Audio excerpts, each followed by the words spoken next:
اور یاد کرو جب ہم نے آپ کی طرف جنوں کے ایک گروہ کو متوجہ کیا کہ وہ قرآن سنے، پس جب نبی کے پاس پہنچ گئے تو ایک دوسرے سے کہنے لگے خاموش ہو جاؤ۔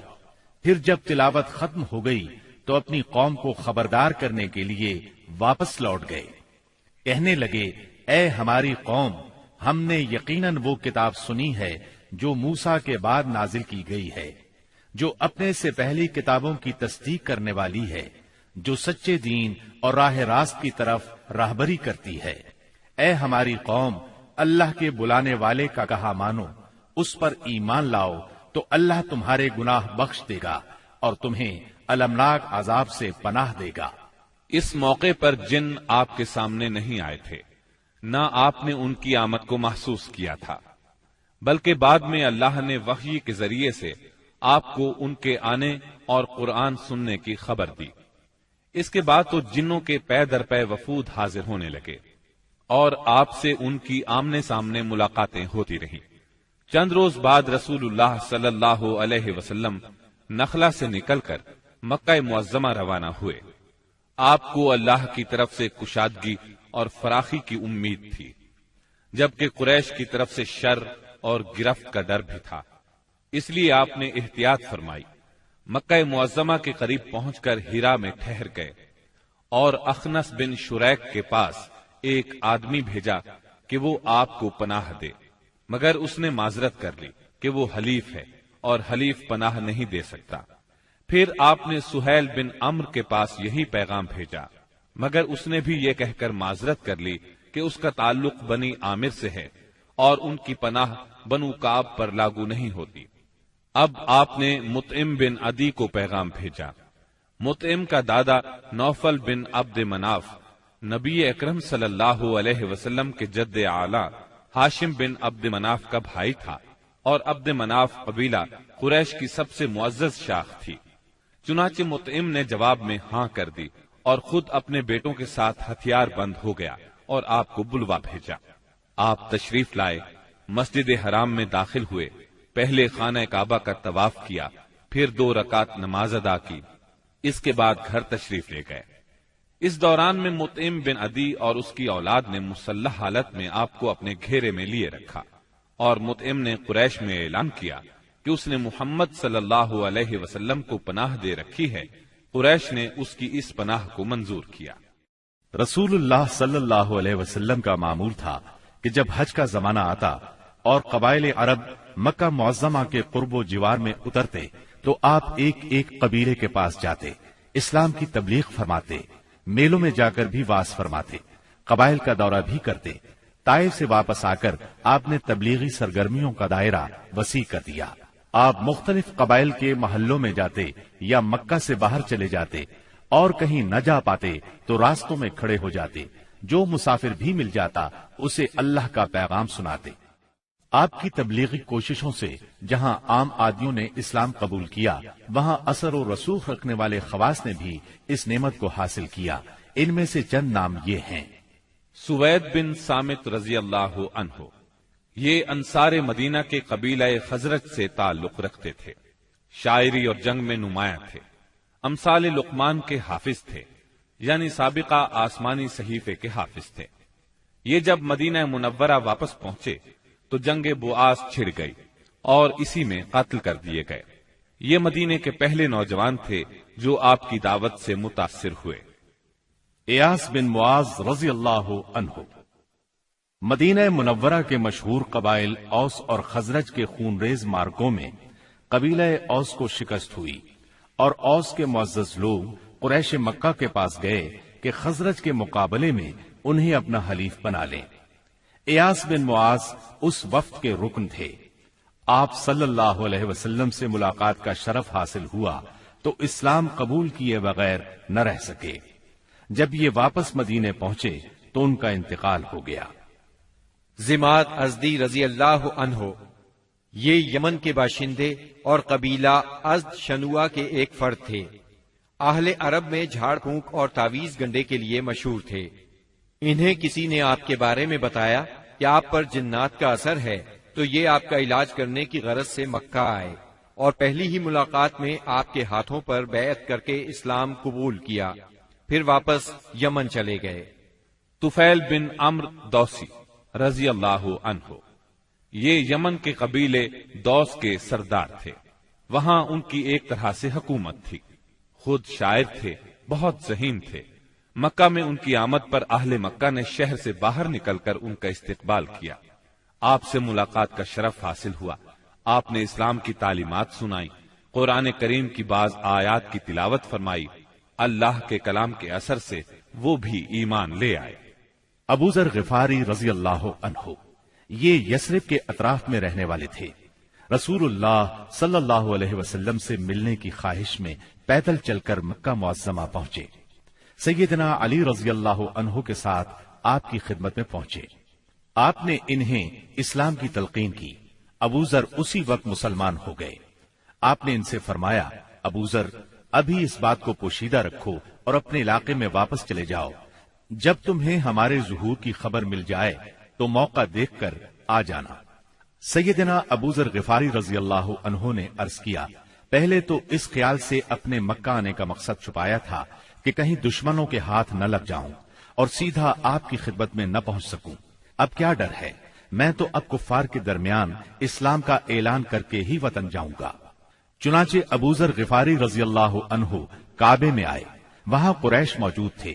ان کے اجتماع میں بلند آواز سے کلمہ شہادت پڑھا۔ بس پھر کیا تھا، کفار پکار اٹھے، مارو اس بے دین کو۔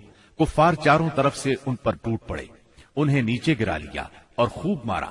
سیدنا عباس رضی اللہ عنہ نے دیکھ لیا، پکار اٹھے، یہ تو قبیلہ غفار کا آدمی ہے، جہاں تم تجارت کے لیے جاتے ہو اور کھجوریں لاتے ہو، اگر یہ مر گیا تو تم تجارت کے لیے اس طرف نہیں جا سکو گے۔ یہ سن کر انہوں نے ابو ذر کو چھوڑ دیا۔ دوسرے دن وہ پھر خانہ کعبہ پہنچے اور بلند آواز سے کلمہ پڑھا۔ قریش نے پھر مارا۔ آخر چند روز بعد ابو ذر واپس اپنے گھر چلے گئے۔ یہ پہلے صحابی ہیں جنہوں نے اسلام کا کلمہ بلند آواز میں پڑھ کر خانہ کعبہ میں کفار سے مار کھائی اور اسلام کے لیے ہر سختی کو خوشی سے برداشت کیا۔ نبوت کے 11ویں سال موسم حج میں یعنی جولائی 620 عیسوی میں اسلام کو چند کارآمد بیج مل گئے۔ وہ دیکھتے ہی دیکھتے سرسبز و شاداب درخت بن گئے۔ ان کی لطیف اور گھنی چھاؤں میں بیٹھ کر مسلمانوں نے برسوں کے ظلم و ستم کی تپش سے نجات پائی، انہیں راحت نصیب ہوئی۔ ان حضرات کے نام یہ ہیں: اسعد بن زرارہ، اوف بن حارث بن رفاعہ، یہ اوف بن افرا کے نام سے مشہور تھے۔ رافع بن مالک بن عجلان، قطبہ بن عامر بن حدیدہ، عقبہ بن عامر بن نابی اور جابر بن عبداللہ بن ریاح۔ یہ لوگ 11 نبوت میں حج کے لیے آنے والوں کے ہمراہ آئے تھے۔ چنانچہ یہ لوگ مینا کی گھاٹی میں رات کے وقت باتیں کر رہے تھے کہ رسول اللہ صلی اللہ علیہ وسلم کا گزر اس طرف سے ہوا۔ آپ نے آواز سنی تو ان کا رخ کیا، ان کے نزدیک پہنچ کر فرمایا، آپ کون لوگ ہیں؟ وہ بولے، ہم قبیلہ خزرج کا ایک گروہ ہیں۔ آپ نے فرمایا، یعنی یہود کے حلیف؟ وہ بولے، ہاں، آپ ٹھیک سمجھے۔ اس پر آپ نے فرمایا، تو پھر کیوں نہ آپ حضرات سے بیٹھ کر کچھ بات چیت کی جائے؟ انہوں نے کہا، ضرور، کیوں نہیں، تشریف رکھیے۔ چنانچہ آپ صلی اللہ علیہ وسلم وہاں ان کے پاس بیٹھ گئے۔ آپ نے ان پر اسلام کی حقیقت واضح کی، قرآن کی تلاوت کی اور اللہ عز و جل کی طرف دعوت دی۔ اس پر انہوں نے ایک دوسرے سے حیران ہو کر کہا، دیکھو، یہ تو وہی نبی معلوم ہوتے ہیں جن کے حوالے سے یہود تمہیں دھمکیاں دیا کرتے ہیں، کہیں وہ اسلام لانے میں پہل نہ کر جائیں۔ چنانچہ ان حضرات نے فوراً ہی اسلام قبول کر لیا۔ پھر انہوں نے کہا، ہم اپنی قوم کو ایسی حالت میں چھوڑ کر آئے ہیں کہ کسی اور قوم میں ان جیسی دشمنی نہیں ہے، بس اگر اللہ تعالیٰ انہیں آپ پر اکٹھا کر دے تو ان کے لیے آپ سے معزز کوئی نہیں ہوگا۔ پھر انہوں نے وعدہ کیا، ہم دین کی دعوت دیں گے، آئندہ سال حج کے موقع پر پھر آپ سے ملاقات کریں گے۔ اور پھر جب یہ لوگ واپس مدینہ منورہ گئے تو اپنے ساتھ اسلام کا پیغام بھی لے گئے۔ چنانچہ وہاں گھر گھر اسلام کا چرچا ہونے لگا۔ اسی سال یعنی شوال 11 نبوت میں رسول اللہ صلی اللہ علیہ وسلم نے سیدہ عائشہ رضی اللہ عنہا سے نکاح فرمایا۔